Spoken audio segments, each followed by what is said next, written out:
Hey guys, what's going on? It is October and it's time to update what's going on with the tank.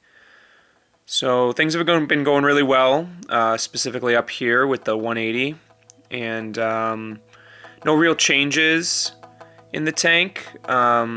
Just sort of keeping up with general maintenance. I still do 20-gallon water change every week.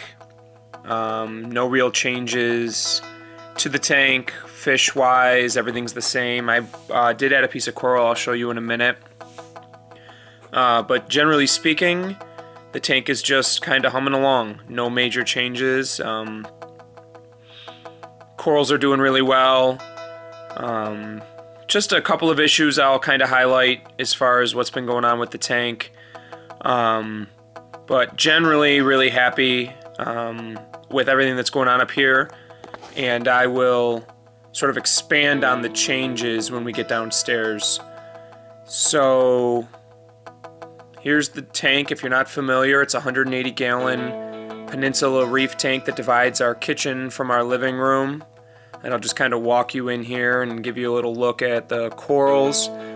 It's predominantly SPS with some LPS in this tank, and then the 25-gallon cube has some soft corals in it. SPS are largely doing really well. Couple of corals have been experiencing a little bit of RTN, but generally speaking, things are looking really good. Corals are growing, and I'll get to it in a second here, but this Monty in the middle, you may remember a few months ago, was really hit hard by a pH swing. And as you can see, now needs to be fragged because it's taken over the middle of the tank and actually shading that trumpet coral underneath it.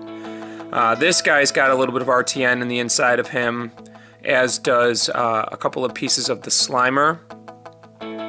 But generally speaking, things are looking really good. The torches look great. Fish are fat, healthy, happy. Just you're really happy with the way the Monties are coming in. I'm hoping that the green and the red one there grow into each other at some point. Here's the end shot of the tank. Lighting, 3 Kessel A360WEs, 4 60-watt T5s, and a Reef Bright LED strip. And then I've got some real cheap blue LEDs that add just a little dawn and dusk effect. This bird's nest is growing like crazy. That was one little tiny frag. Now it's a colony, needs to get trimmed. This guy's looking great.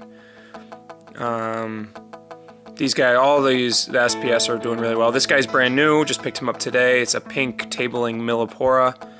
You can see the pink bird's nest needs to be trimmed. Kind of overgrowing that side of the tank. But generally, and I love this guy, the blue tipped Millipora. Was one little finger-sized frag and is now a colony. So this side of the tank doesn't get as much love. It's the kitchen side. I spend more time sitting on the couch watching the other side of the tank, but a lot of the corals over here are doing really well. Need to be trimmed, which I guess is a good thing. You see the Stylophora is growing like crazy. But generally speaking, nothing new. Just, I clean the gyres every couple of months, take them off, run them in vinegar, take them apart, clean them. Really helps. They do sort of slow down if you don't keep up with them. But generally speaking, this tank is doing really well, as is this little guy, the 25-gallon cube, my softy tank that I've got plumbed into it. Everything's connected downstairs in the basement.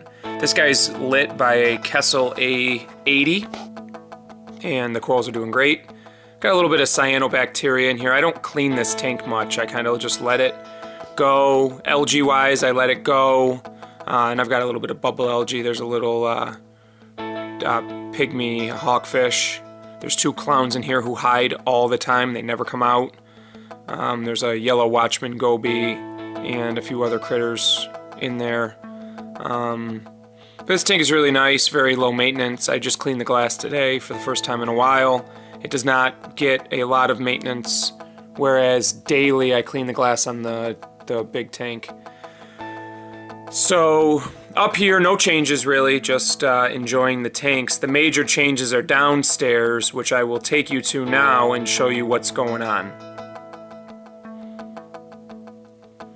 All right, so we are standing at the bottom of my stairs that lead from the from the upstairs down. We're gonna finish this half of the basement, the left-hand side here. You come down, you're gonna walk into the living room, and there is the 420-gallon Reef tank that is going to be in the wall between the living room, bathroom over there, bedroom over there, and my fish room. So the door's actually gonna be where that post is.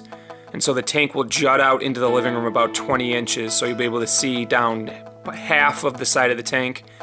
I built the stand out of 2x6s, following Joey, the king of DIY's plans. You'll notice the piece of Euro brace is missing in the front. It was cracked, and I am replacing it. And I almost cut off my finger doing so. If you check out my build thread on Reef to Reef, you will see the picture of my finger all stitched up, because I'm an idiot and I should add gloves on. But aside from that, the tank is great. It's in good shape. It needs to be cleaned. It's a bit of a mess. I built the stand 12 inches wider than it needed to be so that I have a place to walk around down the back. Here's the back of it. This will be in the fish room. I just put the bulkheads in, so slowly getting ready for plumbing. Obviously, I can't do anything until that Euro brace is fixed. I'm waiting on a piece of glass. Here's another view of the stand. Quick run around of my fish room. Things are going to get a little tighter in here once it's built in, so I'm going to have to be a little bit more thoughtful about how things are arranged. I'll use the underside of this stand for a lot of the storage stuff where those shelves were holding a lot of stuff before. And I'm going to step up on the stand here and give you a look inside. Tank needs to be cleaned. Obviously it's a little dirty. The silicone that I had to cut off for the Euro brace. And the weir is missing a few teeth. It was a used tank when I bought it. It took us about 10 people to get it down into the basement. And I don't want to minimize their suffering, but it honestly was not as bad as I thought it was going to be. The tank is reinforced all the way around the bottom. The stand's 30 inches tall, 8 feet wide, 42 inches deep. And so that's it. That's the big change, is that bad boy. And obviously I'll be updating you more on that as time goes on.